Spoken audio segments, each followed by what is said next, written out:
Among the means of beginning discussion, and it involves to some degree the same principle of listen and probe, is to find out that person's religiosity.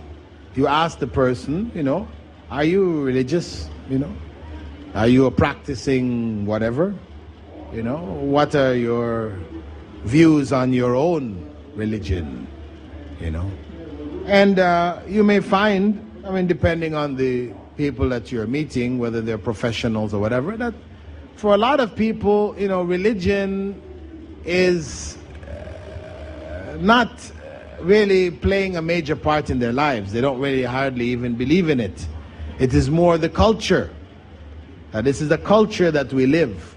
And this is an element of the culture. I don't necessarily believe this stuff or, worship these things or whatever. But, I go along with it because that is the culture. For example, Christmas. If you ask the average Westerner about Christmas and what Christmas actually means, most of them don't really believe it. It's just a festival which happens, and it's a time for celebration, giving presents and things. So people are involved in it, though they actually don't really believe in it. So by asking people, about their religious conviction, how strongly did they believe, you can use this as a means for beginning dawah. Another way is to ask people about their own religious practices. Certain religious practices. There are elements within their religion. You ask them to tell you about it. Showing some interest to know what their beliefs are regarding that particular idol or symbol or whatever. What does this actually mean? Why do you wear it? Or why do you put it over your door? Or why do you, whatever. Let them tell you something. So this helps to kind of break the ice, and, and perhaps you'll find them asking you, well, okay, I've told you about that, but will you tell me, why do you guys do this thing? Why do you have this? And why do you all... So that will, that kind of exchange is a good environment also for presenting Islam. A general question, which is also good for beginning dawah, is to ask people the purpose of their creation. Why are you here? What is the purpose of our lives? Why, this is a question that everybody asks himself or herself sometime in their life. Why? Why was I created? What is the purpose of life? And for a lot of people, they have no answer. They have no idea. They may have thought about it at different points in time, but they never found an answer. So, for you to be able to provide a clear answer from Islam for them, this is also very enlightening, so they can see some of the good qualities of Islam, where some of the key and critical issues are clearly dealt with. They're not confused and, dubious as they tend to be in many of the other religions. Another way is to discuss Islam in the presence of others. For example, you're taking a train ride to Bangalore from here. It's many hours. So what you do is you agree with your friend, you and somebody else are traveling together, or friends. You sit in an area where you sit amongst non-Muslims, and then you start a discussion amongst yourselves, right? Where non-Muslims can hear what you're talking about without you directing anything to them, right? You understand? So you start to talk about some basic ideas of Islam, as if you don't really know, one of you doesn't really know, you want some clarity or whatever, and the other one is explaining, and you might discuss it or whatever, and the others around They're just hearing, right? So it's passive, but you're getting the information across, you know. And this is similar to leaving, for example, in your office. For example, say you're a doctor. You have people coming into your office. You have a reception area where people keep magazines and things. Here in that area, you can leave some Islamic pamphlets or whatever there, you know, that people out of their own curiosity might pick up and have a look at. You know, it's similar to that, right? It's passive. You're not aggressively trying to promote, you know, religion, because the method of people like the Jehovah's Witness and the Mormons, where they go knocking on people's doors, you know, like aggressive salesmen, you know, this is not really, Islam doesn't encourage this, you know. If the opportunity presents itself, you present the message and you leave it up to people. You don't try to force it down their throats. So, I mean, those are the major points that are in your notes. Actually, after that, when you look inside the notes, inshallah, when they get into your hands, you will find over 80 different ways to make da'wah, you know, which are listed one after another in the notes, right? That's from page 63 through to page 70 of your notes once you get it in your hands. So that, as I said, represents the main tips that I would like to suggest. There are other symbols, as I said, where people might wear certain symbols, you know, like the tali and things like this that people wear. Muslims are wearing it too, and they shouldn't be. You know, you can ask about these for people to explain to you what was behind them, what was the root, you know, the explanation as a means of introducing Islam to them. So now, if you want to, we'll open this session up here now, because this is the whole issue of tips for da'wah. I've given some 7 or 8 general points, but reality is that you have to be conscious, so that whenever the opportunity presents itself, you're there. You can take advantage of that opportunity. You know, you just have to, what you'll find is that where you're conscious about da'wah and you feel this responsibility and you carry with you, means you're going to carry with you certain material. Actually, in the Emirates or in Qatar, when we do this course, we have a da'wah briefcase, right? A da'wah briefcase which the participants also get. It has different sections with material, tapes and booklets in all of the various languages of the people who are found, you know, non-Muslims who are found in Qatar. See, so for yourself, meaning that as you travel around the society, whatever you should have in your briefcase or whatever, in the languages of the people, certain basic materials that if a discussion comes up, you know, you have a brief encounter with somebody, you can give them something to follow up, because maybe you'll never see them again, but you've put something in their hands that they can follow up with. So it's what it is, you know, basically looking for what we call triggers, something which triggers an opportunity, you know, and to be able to catch that opportunity whenever it presents itself. And that will vary from person to person, from circumstance to circumstance. There's so many, you really can't, you know, list them per se. So now we'll just go into, as I said, open discussion where you may raise some circumstances.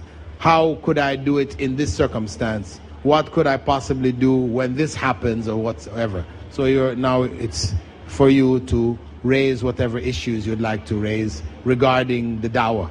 Before going on to our other questions, let's deal with ones related to beginning da'wah. How can we establish or get conversation going, or to make da'wah in this circumstance?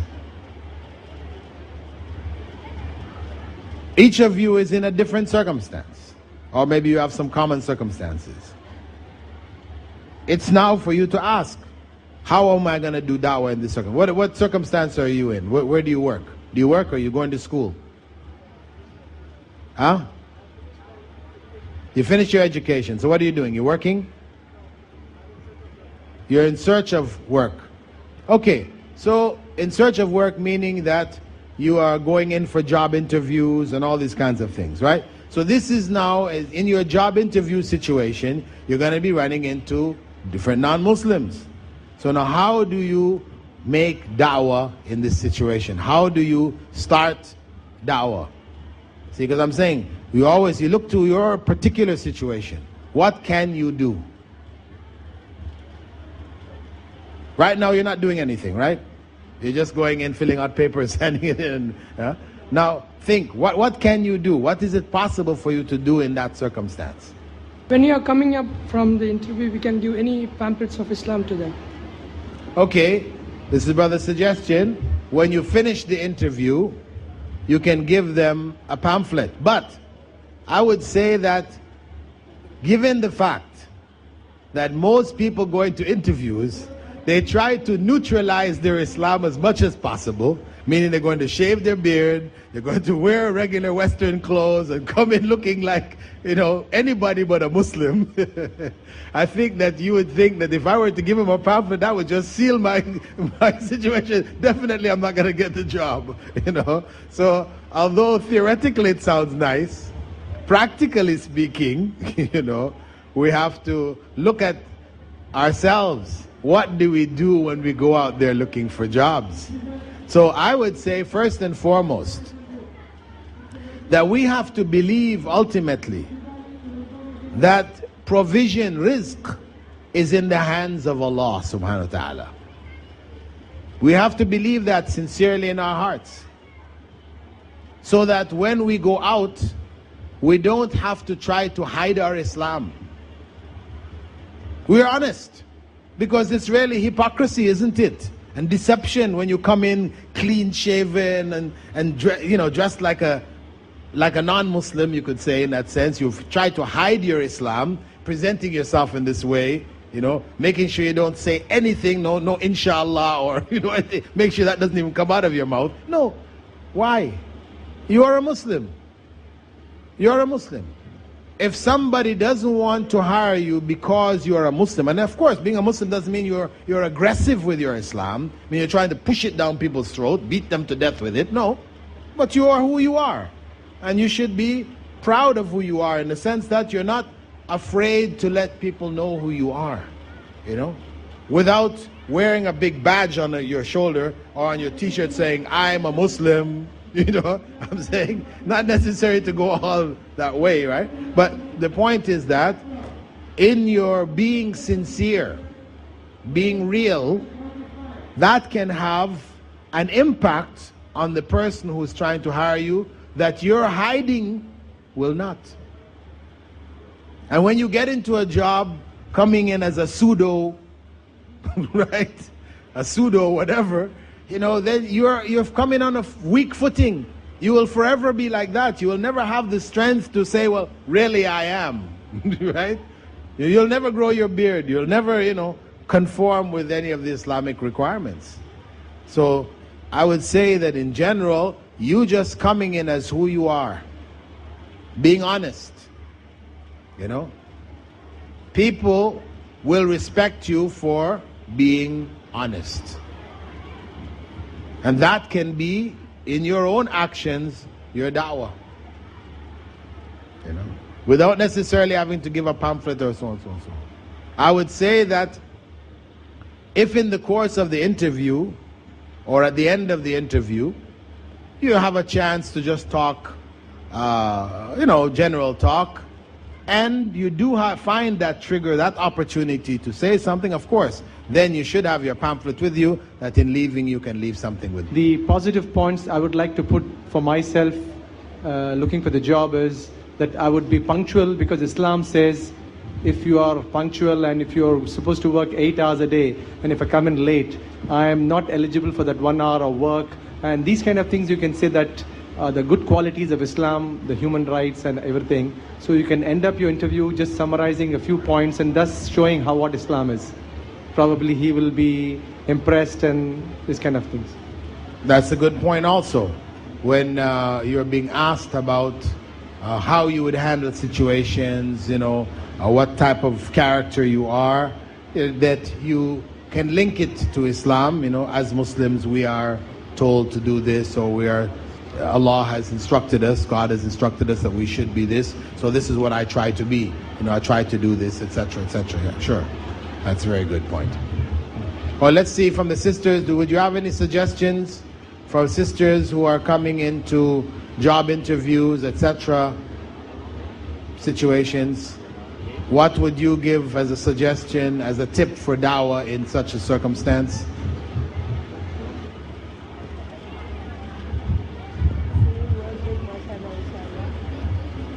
Saying words like mashallah, inshallah in the conversation. Yeah, I mean, but I would... God willing. Yeah, using it in the language that they understand. Yeah, yes. Yeah. That would be good too. Okay. My tips. Okay, go ahead. Hold on, you had something else? Go Not ahead. compromising on the hijab if they ask us to do so. Right. Explaining why it is so important for for mu'mina. True. And very important to point out to them, that one of the ways that we used to explain the issue of hijab, even if we're talking about hijab from the perspective, not necessarily of niqab, but from the perspective of a khimar, right? A woman wearing the scarf, at least covering her hair and etc. That when you are asking a woman, a Muslim woman, to take off her hijab, that this would be equivalent to asking a modest Christian or Hindu woman to take off her blouse. To put it in a context that they could understand, how would you feel if somebody asked you to take your blouse off? Of course, it's something you say, no, this is immodest, So in the same way, when you're asking a Muslim woman to take off, and it is a practicing Muslim woman, because they might say, well, okay, there's some Muslim women don't even cover their hair. Well, I say yes, and there's some women, other women, Christian and Hindus, who wear bikinis and expose themselves too, right? You wouldn't do it, okay, but some others do. But those who are trying to be modest and to follow the religion, they cover themselves, and this is part of modesty in Islam. And also starting with Assalamu alaikum. Well, if we're talking to a Muslim, we would begin with Assalamu alaikum. If we're not, we use their own greetings, hi, how are you, something pleasant. Tell them Same point, you can tell them that since we are Muslim women wearing hijab, there will be less distraction from the men to get distracted while they're working. And normally when a normal woman works with fashionable clothes, while a mixed group is there, generally that men tend to abuse orally or visually. Here the chance is much less because they know what we are and we're not going to bend anywhere. Yeah, this is if you get into a deep discussion and you're going now to debate about the benefits and pluses and minuses of veiling. But I think for a normal interview, we wouldn't be able to get that deep. Okay, anyway, we'll take the last point here actually, because we're supposed to end up now. We have Salatul Jumu'ah coming up. Actually, this young man had a question to ask before you, or a point to make. Shall I add my question or tips? You have a choice. Either you give your tip or give your question, because we have to stop now. Inshallah, I will ask the question. Once I was in discussion with doing dawah to my non-Muslim. He was Jain. Regarding the question he raised was, why can't you do this to Osama bin Laden? Like that. Why can't you do what? Why can't Muslims do dawah or Islam to such a person? They are Muslims. Even if we say that they are out of faith or out of a misconception, they are committing that, they are voluntarily advising us to do dawah to them, so that the terrorism will be avoided. Okay. Such type of question. So you say that if I got the opportunity, I would. Finish. And I'm sure there are people who, have tried to give also advice, in writing or publicly in recorded lectures, etc. The advice has been given. But you just explained to them that some people can take advice and other people can't. Okay, so we'll stop here now for Salatul Jummah, and we will return. What time are we scheduled to start back? Salatul Jummah is 1:30. So should we start back by 2 o'clock? Huh? Huh? Oh, Jummah is 1:30. It's going to, is it, what time is Jummah actually?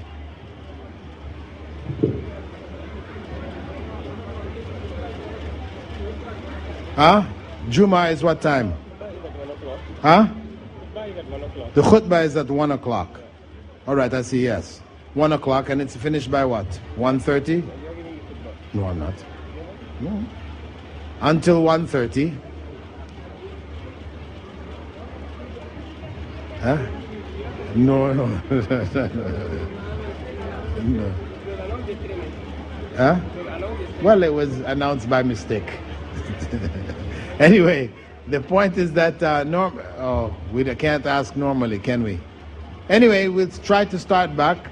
If it's finished by 1:30, then we should try to start back by 1:45. If it goes on to, because what about your lunch too, right? I guess you want lunch too, huh? Uh-huh. Okay, I guess we'll have to say by 2:30 we start back. Or 2:15.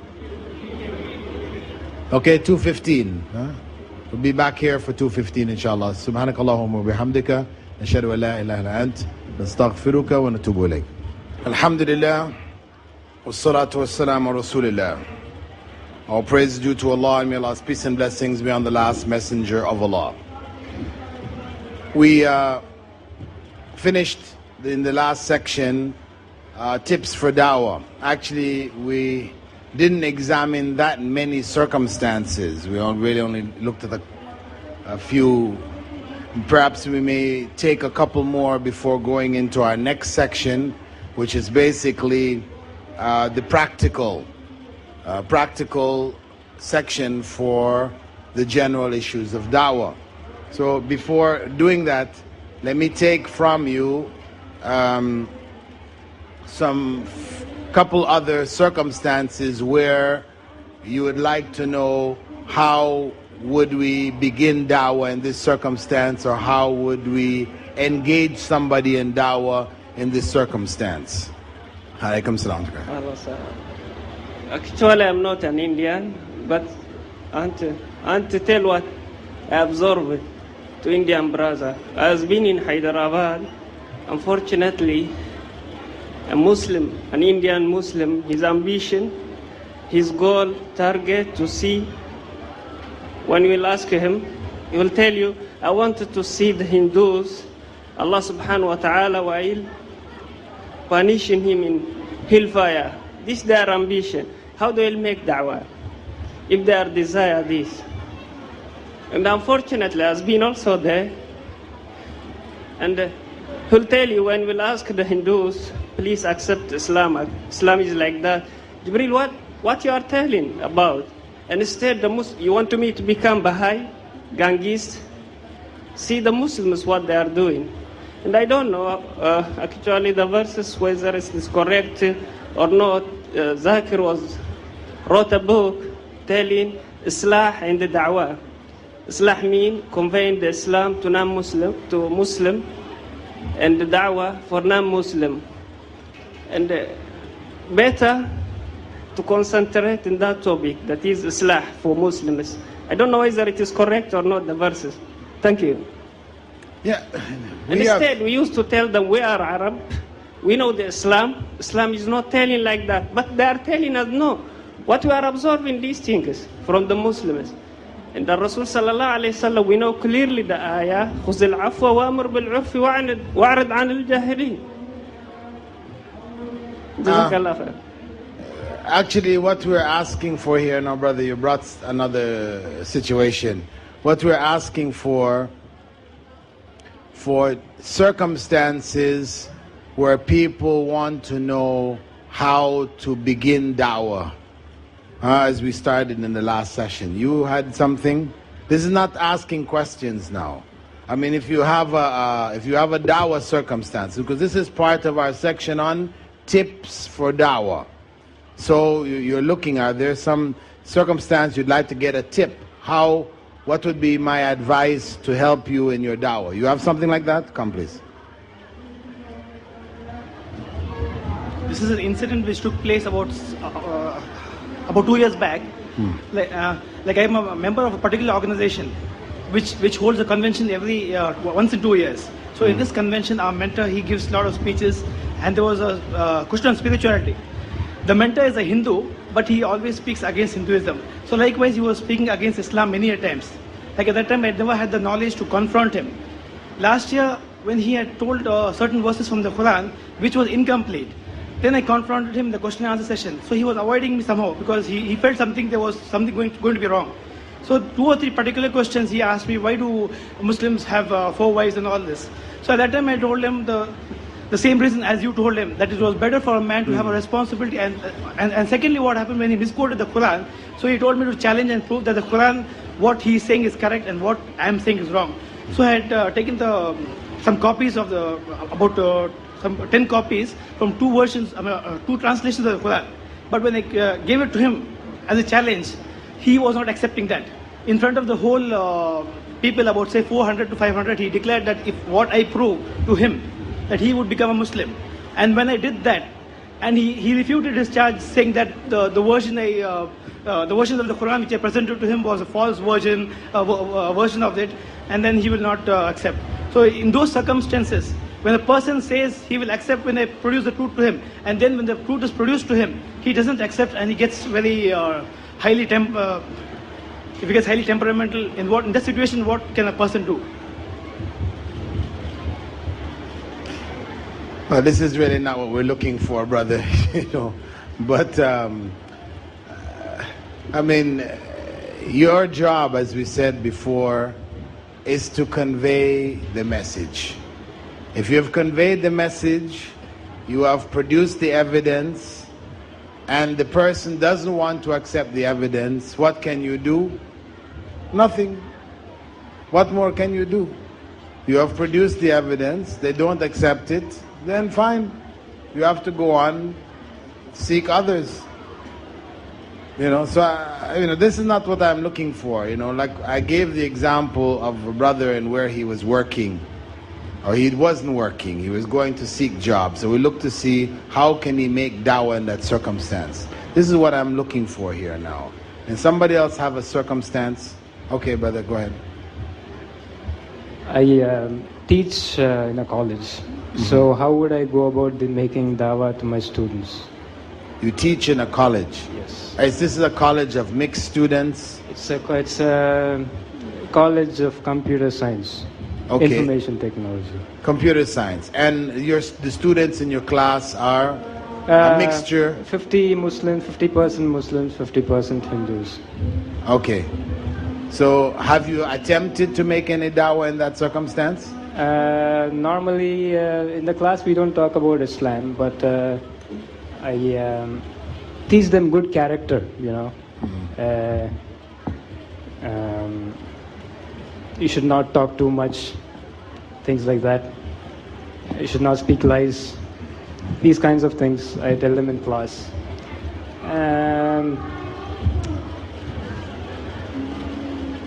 And on one occasion I have attempted to give dawah because my student, he was planning to drop out of college. So then somehow he sat along with me and he was waiting and waiting and waiting. I don't know for what. So I told him a bit about Islam and he had some questions. That was the only occasion on which I told anyone about Islam. Okay. And of course there are other occasions also. Some of the Muslims wanted to know my feelings about Islam. So some 2 or 3 students, then I told them about it, yes. They were more towards Tabligh. So I told them that I don't like Tabligh because it's not the way of the Prophet. Something like that. All right. In your circumstance, as a teacher there, teaching computers, what you could do is to take some of the computer programs which are Islamic programs, because in the course of teaching you will bring some samples from different sources, right? You're explaining a program, how it works or whatever. So as an example, normally you're bringing standard ones that are on the market. Well, there are Islamic programs on the market also. So I would suggest to you, since that's your area, you should try to gather all of the Islamic computer programs that are available commercially, so that in the course of your class, as you're giving examples, you give them some from different sources. So as though you're explaining a function, the program you're using is an Islamic program, so they will inadvertently be exposed to some of the information. That's what I would suggest in your class. Can I ask a question, brother? Oh yes, go ahead, sister. I have two situations. The first situation is, how do you start dawah to your neighbors who are non-Muslims and who are not usually at home since they are working? And the second situation is, how do you do dawah to the Tablighi Jamaat people? No, your first situation, how to give dawah to neighbors, who are not usually home. I mean, that's very vague. You would need to specify those neighbors. Do you have a relationship with them? No, we don't. Well, you see, that's where you have to start. You would have to develop a relationship with them. You'd have to, develop some kind of a relationship whereby, they visit you, you visit them, something like this. And then you get to know them, they get to know you, and in the course of getting to know them, then you can find what is the avenue through which you can enter. Because otherwise, if they're at a distance, you're at a distance, how can you take anything to them? How can you get across to them? In terms of Jamaat Tabligh, my advice would just basically be to focus on people coming back to the Quran and the Sunnah, exposing them to material either written or audio visual or lectures, whatever, wherein focus is there on the Quran and the Sunnah, to have them exposed as much to that as possible, to understand the sources of Islam, to read the Quran with commentary, to understand the Quran. In the course of, like Ibn Kathir, where in explaining the Quran, hadiths are used, so they get exposed more to hadiths in understanding Quran, as opposed to the traditional just rote memorization of Quran.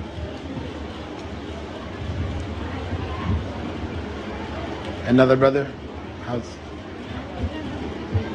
One day I was just reading a book, The Right Path, and my mom asked me, like, why are you reading this book? I said, it tells about backbiting, slander and all that. Then after 1 week or something, I and my friend went and gave one book to this ma'am.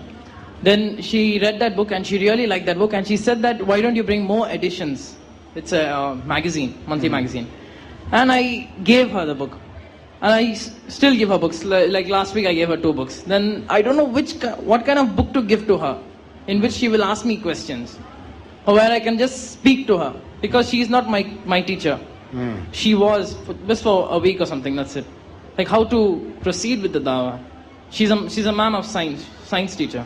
Okay, one, I would say that as long as she is already interested enough to ask you for materials, then you continue to provide her materials. When she's ready to start asking questions, she will ask. You see, part of the problem in our da'wah is we become too anxious, over anxious. We want to build Rome in a day. We have to be patient. Give her a chance to continue to read. When she's ready, for sure, she'll get back to you. The other thing is that since she's in science, her area is science, then the Quran and modern science would be a good booklet or a book to give her. They have, there's a nice production where they've explained about Islam, as well as brought issues about the Quran and science. It's called, what is it called? A Brief Illustrated Guide to Islam. This is a very nice one, if you can get that and give it to her. Or the Quran and Modern Science, a booklet. I edited a copy of it by Maurice Bukai.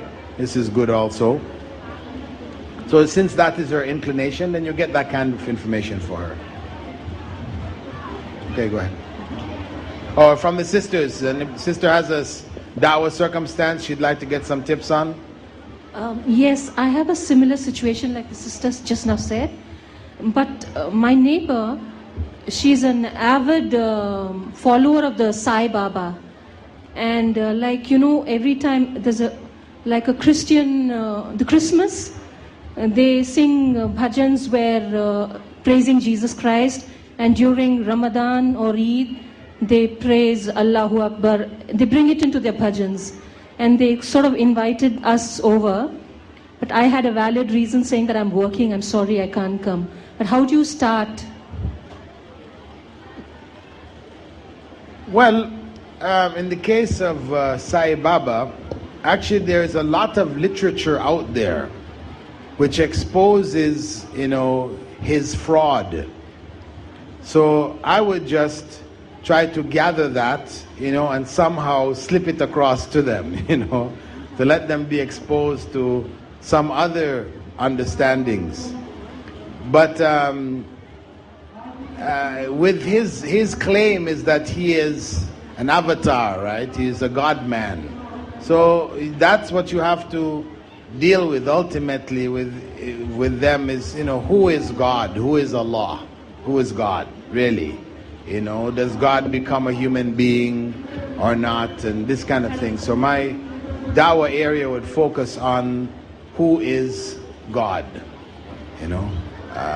There's a good bit of literature available. There's a book I did called Did God Become Man? A booklet. It's also being circulated here, free distribution.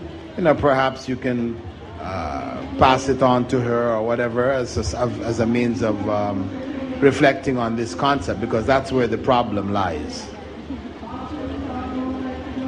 Go ahead.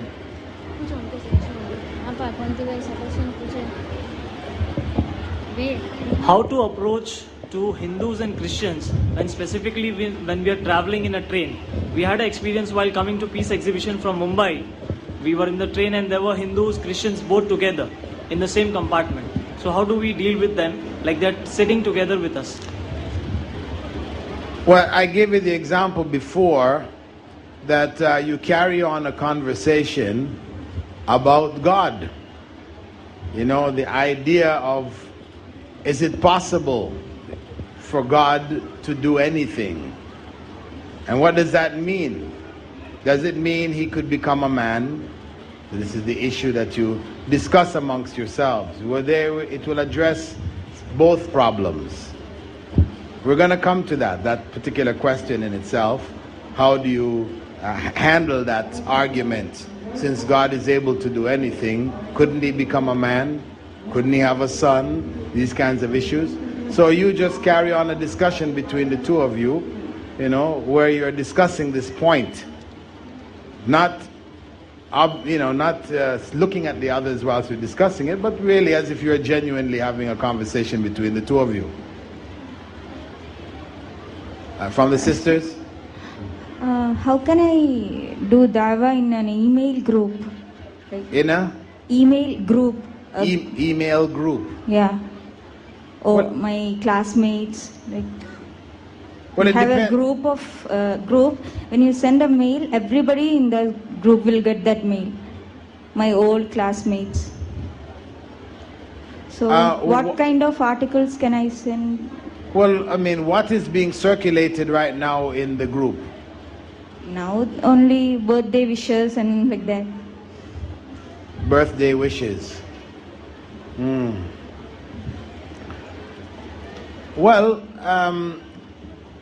I think that maybe if you can try to send some material which is either scientific things, amazing things, or you can say, send an email to them saying, that there was this amazing thing that you found out, about, for example, one of the scientific miracles of the Quran, that you thought it was quite interesting and you wanted to share it with others. You can maybe put a small note in like that, and presenting it as something that you've just recently come across and which caught your attention. And otherwise, any other others, because together you all studied evolution, right? You must have studied in school. You're talking about schoolmates, non-Muslims, right? Yeah. So you must have studied Darwin's theory of evolution in school, no? Yes. You did. So you have Harun Yahya's site on the internet, where you can again mention that you've come across some evidence which refutes, what we used to study about evolution. We always used to study that this thing was fact and truth and etc., etc. But I've come across a site which has a whole bunch of evidence against it. So give them the link, the direct link, the URL that will take them into Harun Yahya's refutation of evolution. There are some scholars who say Harun Yahya's book is not, No, we know his book. There's problems in some elements in his book, at the end of his books, some of his books. Not the main presentation. His main refutation of Darwinism is still sound. Where he has a problem is where he adds at the end of his books his special interpretation of matter and everything being Allah and all that kind of foolishness, right? That is at the end of his books. Like Evolution Deceit, which I see here, at the very end, the last chapter, he has some kind of a warning that what you're going to read is something that is going to change your whole understanding, and it's in that section. But the main argument about evolution is still sound. So to direct them to that, to at least as a means of introducing them to another point of view and perhaps their curiosity to look in other parts of his website, inshallah, I think this is a useful tool. Is it ideal to do dawah to opposite sex? My batchmates, girls, as well as sometimes madams. Well, we talked about that earlier, whether it's possible to give dawah to somebody of the opposite sex. We said that if we do so, if the circumstance arises, we do so as basic information, and of course you do so in circumstances where you don't end up, being alone, in the classroom or in the office or something like this. You don't put yourself in the circumstances which the Prophet ﷺ forbade, right? But just giving them basic information if they've asked you about it, or directing them to basic information, there's no harm in doing that. And if they're interested in wanting to follow up, then you put them in touch with some females who can follow up with them. Go ahead. Sister's chance. Yes, go ahead. Okay, brother, I have a non-Muslim friend. I usually speak to her about Islam, but she says I don't want to listen because I have a lot of commitments towards my parents. There's no way I can come into Islam. But if sometimes I really force her, she says, okay, I'll listen, but I won't come into Islam. So in what way should I explain to her? Well, as long as she's listening, as I told you before, her saying I will not come into Islam, that is, how she feels right now. If she hears enough information and becomes convinced, then she can change her mind. So don't worry about her saying, I'll not come into Islam. Just, if she is willing to listen, even if you have to put a bit of pressure on her to listen, and she does listen, then you continue to feed her information. Try to find the areas which interest her the most, what she's attracted to the most, and then you focus on those areas. Perhaps what's even good is, if she has reached a stage where you have given her all the basic information and she has enough really to make the choice, but she is reluctant because of her fear for her family, then you introduce her to one of the Muslim sisters who is a convert from her background. And then and you let her carry on. Let her get to know her, and then she can ask her the kind of questions that she needs answered, which you can't answer. I was just traveling in a train, and I met, in a compartment there were two army people, and they were returning from the border of Kashmir, and I was just sitting over there and was going for a army medical college interview, and regarding this, we were talking about army, and he became little. He don't know that I am a Muslim, and he thought I am a non-Muslim, and started speaking regarding what the things goes wrong in the Kashmir, and he started speaking how they violate not like this case. He was just explaining in a very funny manner that how they kill the Muslims. It's something, and I just kept on listening, and I just kept quiet. And they told me regarding all the different kind of torturing for the women and the men. Later on, without disclosing my information, I was sitting there. Later he came to know that I'm a Muslim. So we didn't talk for a long time. But after that, I just tell him that, see, even you take Ram as your God. So he fought so many wars. To say... Brother, please, we want to keep it short. You're asking for a tip for dawah. No, I'm telling about a circumstance. Huh? I'm telling him what I told. Is it right or wrong that quoting about the Hindu gods to explaining them towards justice first and later them towards Islam? Is it right, or I'm falling into the trap again? Okay, that's it. Just try to get to the point, when you're raising the issues. The idea of taking examples from their own books, etc., is quite legitimate. It is okay to do that, to clarify a point that you want to make from Islam of what is justice, or what is, what does God do, etc., etc. Yes. From the sisters? Alhamdulillah, there is a woman who has accepted Islam just 2 hours back, and she prayed the Jummah prayer with us, and I would like you to advise us how to behave with her, and how much should we tell her to do what next. Well, actually, her case was brought to me after the program, as to what to do since we had Jummah, and I said to those people who asked me that she should take part in the prayer, because this is the first thing that is required of her, that she needs to establish the prayers.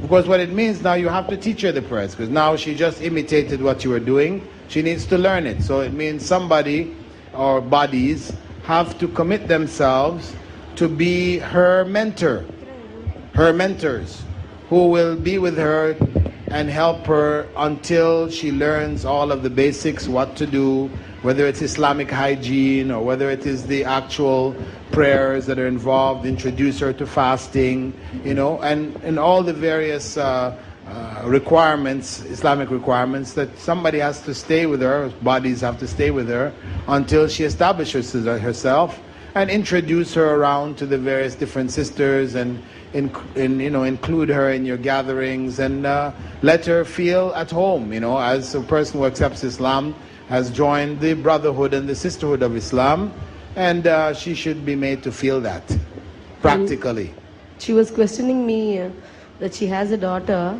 her name is Ganga, and a son-in-law who lives with her. What to do about them? She was questioning me. I didn't know how to answer her, like whether to come out of the house, or she needs some personal advice. Maybe she could come and meet you or something.